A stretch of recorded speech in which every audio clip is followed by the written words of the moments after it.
Bienvenue tout le monde pour la correction du devoir surveillé numéro 2 du deuxième semestre. Cette vidéo est réalisée par Amrani Ilyas, Bousfeha Uday, Zkarawi Ryan, Sdiqi Mohamed Ilyas, Razouki Ilyas, Hamidi Mohamed Amin, Boushaba Ryan et moi, Qaddouri Ryan.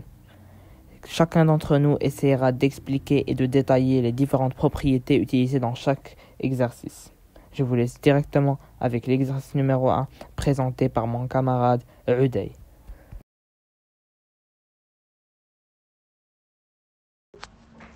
Bonjour tout le monde, j'espère que vous allez bien.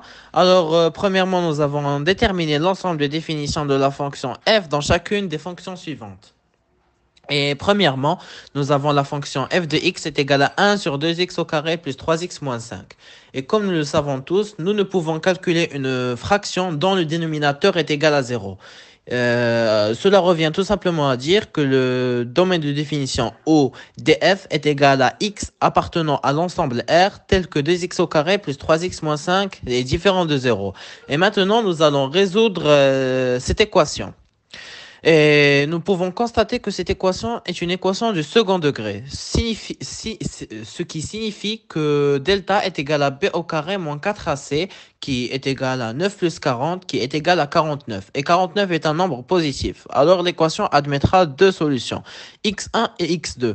Donc, x1 est égal à moins 3 moins 7 le tout sur 4, qui est égal à moins 5 sur 2. Et x2 est égal à moins 3 plus 7 le tout sur 4, qui est égal à 1. D'où où finalement le domaine de définition est égal à l'ensemble R sauf les deux nombres moins 5 sur 2 et 1.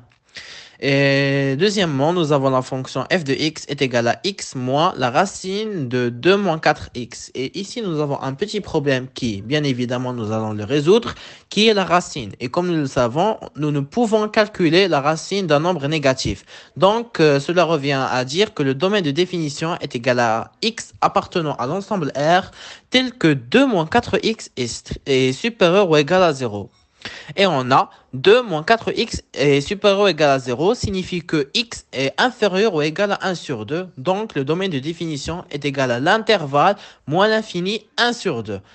Et pour conclure cet exercice, nous avons la dernière fonction qui est f de x est égal à la racine de x plus 1, le tout sur x moins 1.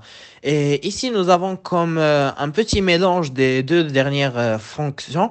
Oui, des deux dernières fonctions. Donc, tout cela revient à dire que le domaine de définition est égal à x appartenant à l'ensemble R tel que x plus 1 est supérieur ou égal à 0 parce que nous ne pouvons calculer la racine d'un nombre négatif et x moins 1 est différent de 0 parce que nous ne pouvons pas calculer une fraction dont le dénominateur est égal à 0. Et on a x plus 1 supérieur ou égal à 0 et x moins 1 différent de 0. Signifie que x est supérieur ou égal à moins 1 et x est différent de 1.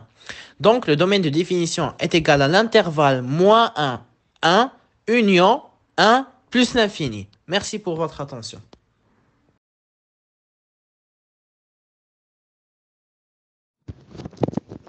Exercice 2. On considère la fonction f définie par f de x est égal à moins x au carré plus 6x moins 5.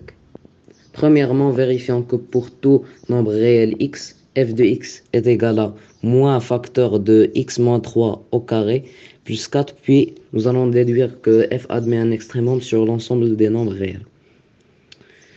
On commence par le développement du terme moins facteur de x moins 3 le tout au carré plus 4, ce qui nous donne moins facteur de x au carré moins 6x plus 9 plus 4 est égal à moins x au carré plus 6x moins 5 est égal à f de x.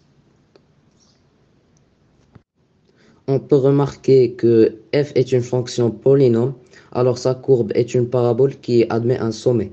Ce dernier est l'extrémum de f. Et comme le coefficient de x au carré est négatif, le sommet est le maximum, soit s de coordonnées 3, 4.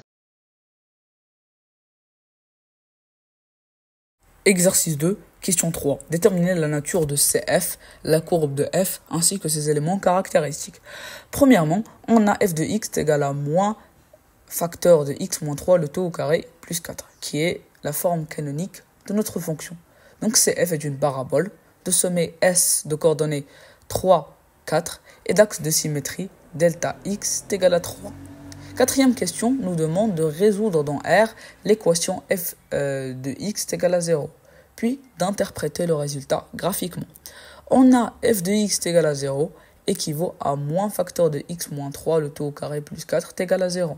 On bouge le 3 et le moins, donc x moins 3, le tout au carré est égal à 4. Signifie que x moins 3 est égal à moins 2, ou x moins 3 est égal à 2. Signifie que x est égal à 1, ou x est égal à 5. Donc l'ensemble de solutions, c'est 1, 5. On en déduit alors que CF coupe l'axe des abscisses en deux points distincts. Premier point, c'est A de coordonnées 1, 0, et le second point, c'est B de coordonnées 5, 0. La cinquième question nous demande de calculer f de 0, puis de construire CF dans un repère orthonormé. On a f de 0 est égal à moins 5, donc CF coupe l'axe des ordonnées en un point C de coordonnées 0, moins 5. Enfin, avec toutes ces données, on va pouvoir dessiner notre courbe CF, qui est donc une parabole qui admettant un maximum.